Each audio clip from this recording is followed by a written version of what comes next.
Assalamualaikum warahmatullahi wabarakatuh. Perkenalkan, nama saya Muhammad Abi Sarapat. Kabar kalian semua semoga baik-baik saja.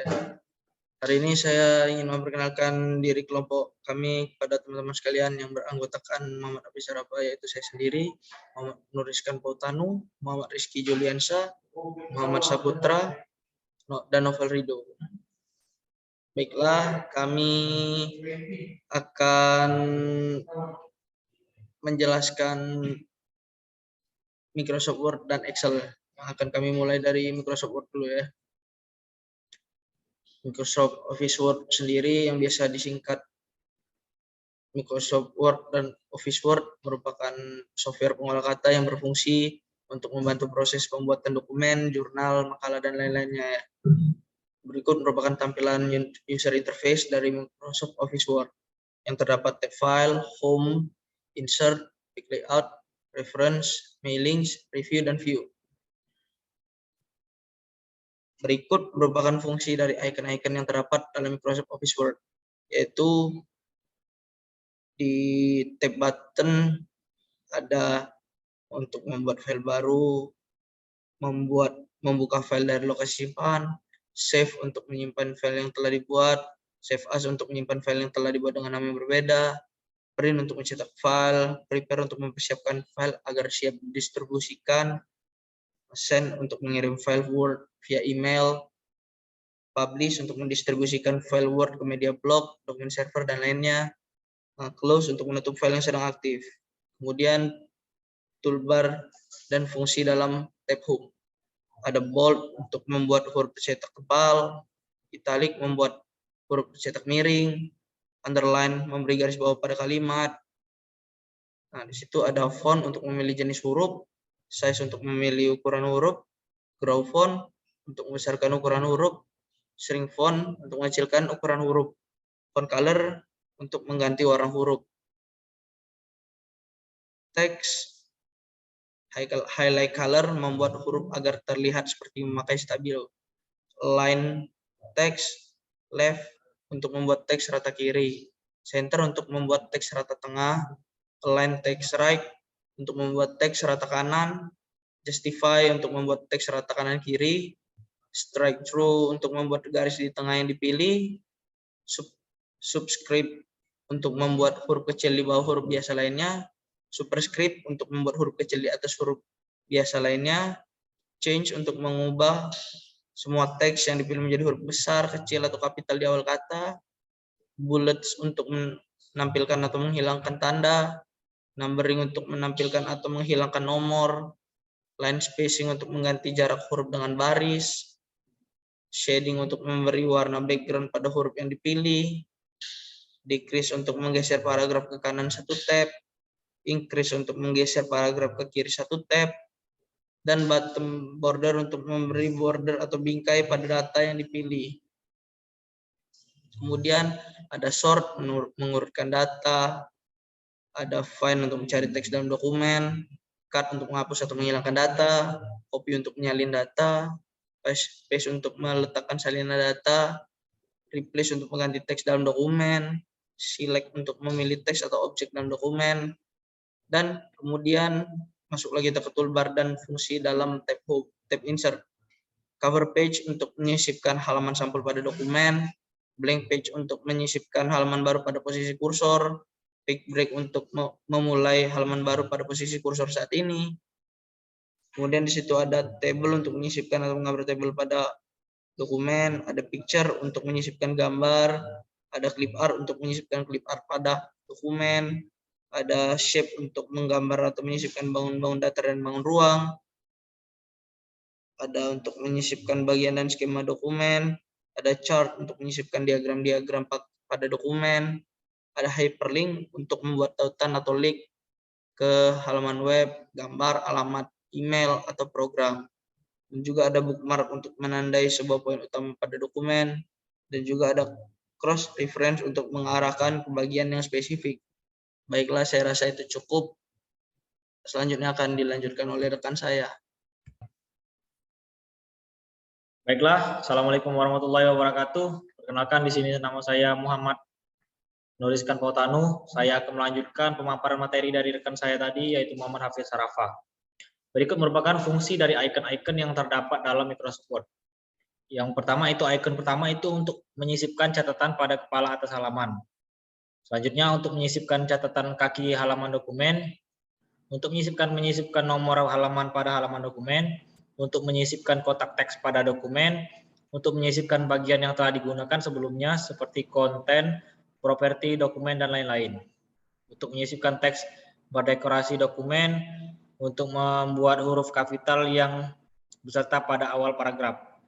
Selanjutnya bagian kedua itu toolbar dan fungsi dari page layout, yaitu nama-nama icon dan fungsinya kurang lebih yang itu pertama untuk mengatur bagian tertentu dari dokumen, baik warna, font maupun efek gambar. Menentukan warna berbagai elemen dan dokumen, menentukan font dari teks, menentukan efek pada gambar, mengatur batas pengetikan, mengubah orientai halaman, mengubah ukuran huruf, mengubah teks ke dalam 2 kolom atau lebih. Menentukan pemisah halaman, menambahkan garis nomor pada dokumen, mengaktifkan hibernasi yang memungkinkan untuk memisahkan antara suku kata dari kata-kata. Bisa dilihat selanjutnya toolbar dan fungsi dalam reference. Nama icon dan fungsi bisa dilihat yang pertama menambahkan daftar isi pada dokumen, menambahkan teks dalam daftar isi, memperbarui daftar isi. Selanjutnya menyisipkan catatan kaki pada dokumen, menyisipkan EndNote pada dokumen, mengarahkan ke catatan kaki selanjutnya, menunjukkan letak footnote dan EndNote dalam dokumen, menyisipkan kutipan buku, dan seterusnya. Selanjutnya, yang ketiga, toolbar dan fungsi dalam mailings.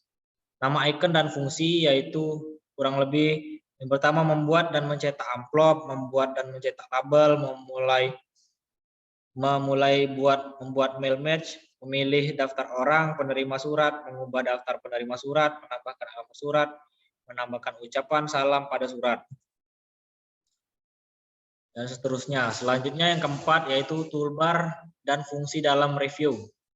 Nama icon dan fungsi yaitu yang pertama mengecek ejaan dan tata bahasa teks dalam dokumen, membuat research untuk mencari bahan referensi dalam dokumen, mendapatkan padanan kata atau sinonim, menerjemahkan teks ke dalam bahasa lain, menambahkan komentar baru, menghapus teks yang dipilih, kembali ke halaman sebelumnya, menuju ke halaman sebelumnya, dan seterusnya.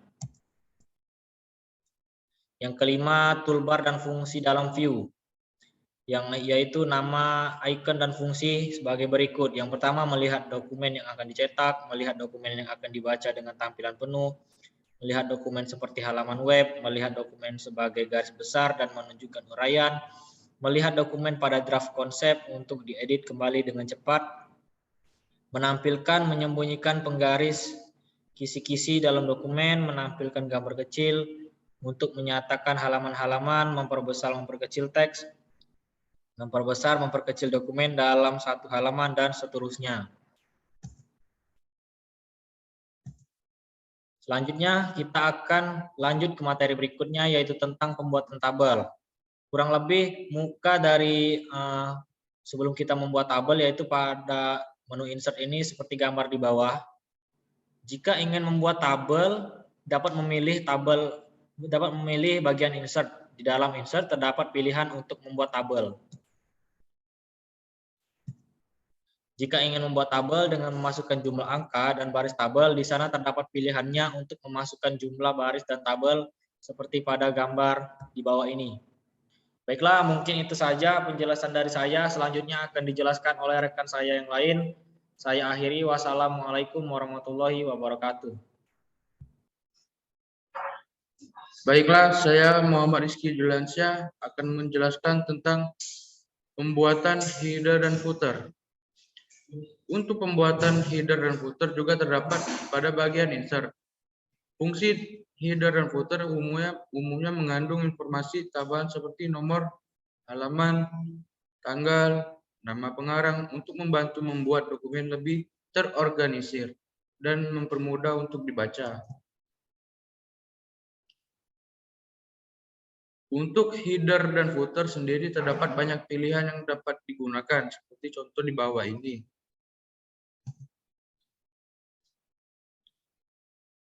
margin.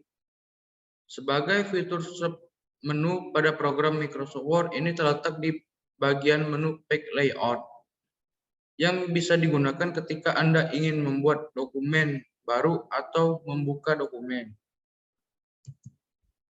Selanjutnya ada Page Size. Berguna untuk memilih dan melakukan pengaturan ukuran dan jenis kertas yang digunakan. Baik, sekian dari kami untuk penjelasan dari Microsoft Word. Selanjutnya kita akan memasuki materi tentang Microsoft Excel yang akan dijelaskan oleh teman saya selanjutnya. Sekian dari saya.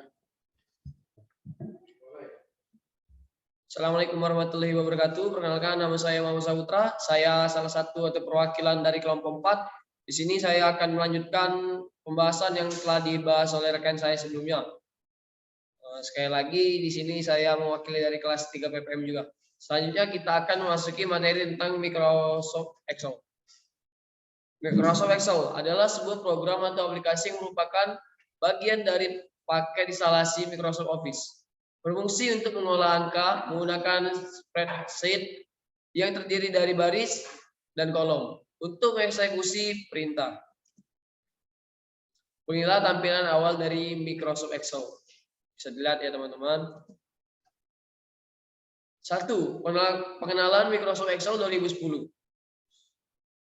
Buku kerja akan tampil pada halaman awal dari program Microsoft Excel. Pengguna dapat memilih tab file, klik new, pilih jenis buku kerja yang akan digunakan. Kemudian klik tombol create. Tombol-tombol yang ada pada tab home layer Excel mempunyai fungsi yang seperti banyak layar Word. Dokumen Excel berupa buku kerja yang berisikan beberapa lembar kerja atau bisa kita sebut worksheet. Worksheet atau dikenal juga dengan nama spreadsheet adalah sebuah tabel di mana pengguna dapat memasukkan data dan label. Berikut merupakan tampilan Excel. Di situ ada beberapa komponen: Active File Address, Formula Bar, Worksheet, Tabs, Active File. Kita lanjut lagi. Kemudian pengguna dapat menambahkan atau menghapus worksheet sesuai dengan kebutuhan. Pengguna dapat mengubah nama dari worksheet dengan cara mengklik 2 kali pada tab worksheet, ketika nama yang baru dan tekan enter.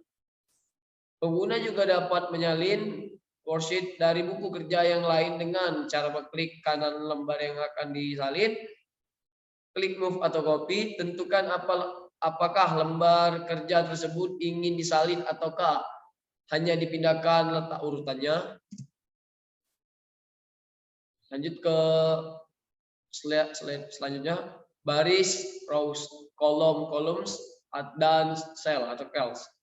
Pada Excel terdapat banyak kolom dan baris. Sel merupakan bagian dari huruf kolom dan nomor baris. Pada formula bar akan ditampilkan sel yang aktif. Memasukkan data pada lembar kerja. Sebelum memasukkan data pada Excel, pengguna harus memahami jenis data yang ada di bagian dan bagaimana cara memasuki label teks, angka atau bisa disebut numbers, tanggal bisa juga disebut dates, dan waktu atau times. Ada beberapa data pada Excel, yaitu salah satunya teks, nilai atau bisa juga disebut numerik, tanggal atau waktu, nilai logika, true atau false, dan formula. Pengguna dapat memasukkan data langsung pada sel ataupun kolom formula, seperti contoh yang ada di bawah ini. Menggunakan autofill, pengguna dapat memasukkan data dengan format yang sama secara otomatis dengan cara menarik kursor pada bagian sel akan disalin. Pengguna juga dapat memilih beberapa pilihan tombol autofill dengan mengklik kanan pada mouse. Beberapa pilihan yang ada yaitu seperti contoh tabel 3.1, pilihan pada tombol autofill. Pilihan keterangannya copy cells, menyalin isi dari cells yang dipilih. Fill series, mengisi cells yang lain berurutan sesuai dengan format cells pertama. File formatting only, hanya menyalin format dari cells yang dipilih tanpa merubah nilai pada keys yang dituju. Fill with formatting, mengisi fields yang diinginkan tanpa mengikuti format yang berlangsung atau yang berlaku. Fill Desmond, pilihan yang ada pada menu ini dapat disesuaikan dengan nilai yang diinginkan. Mungkin itu saja yang bisa saya jelaskan dari beberapa materi yang saya bacakan. Mungkin akan dilanjutkan oleh rekan saya. Terima kasih. Wassalamualaikum warahmatullahi wabarakatuh. Baiklah, di sini saya akan menyampaikan materi yang ingin melanjutkan materi yang telah disampaikan oleh Saudara Putra. Pada slide ini dijelaskan cara menggunakan menu number pada tab Home. Excel memberikan fitur 5 tombol format pada tab Home, yaitu Accounting Number Format, Percent Style, Comma Style, Increase Decimal, dan Decrease Decimal dengan fungsi sebagai berikut. Yang pertama, Accounting Number Format, memberikan lambang mata uang pada isi sel. Yang kedua, Percent Style, berfungsi menambahkan lambang persen pada angka dan merubah angka menjadi dalam bentuk persentase. Yang ketiga, Comma Style, yaitu menambahkan koma pada angka. Yang keempat, Increase Decimal, menambah jumlah desimal pada angka. Serta yang terakhir, Decrease Decimal, mengurangi jumlah desimal pada angka. Perhitungan dengan Excel. Program aplikasi lembar kerja Excel juga menggunakan operator aritmatika dalam menyelesaikan operasi perhitungannya, seperti persen, perpangkatan, perkalian, pembagian, penjumlahan, dan pengurangan. Pengguna wajib mengetik tanda sama dengan sebelum memasukkan persamaan ataupun melakukan perhitungan. Jika tidak, maka Excel akan menganggapnya sebagai sebuah kata atau sebuah angka yang bukan sebuah perhitungan. Pada slide ini dijelaskan juga pembuatan tabel dan grafik. Aplikasi Excel memudahkan pengguna untuk mengatur data secara efektif. Pembuatan tabel pada Excel berguna untuk mempermudah pada saat pembuatan chart atau grafik.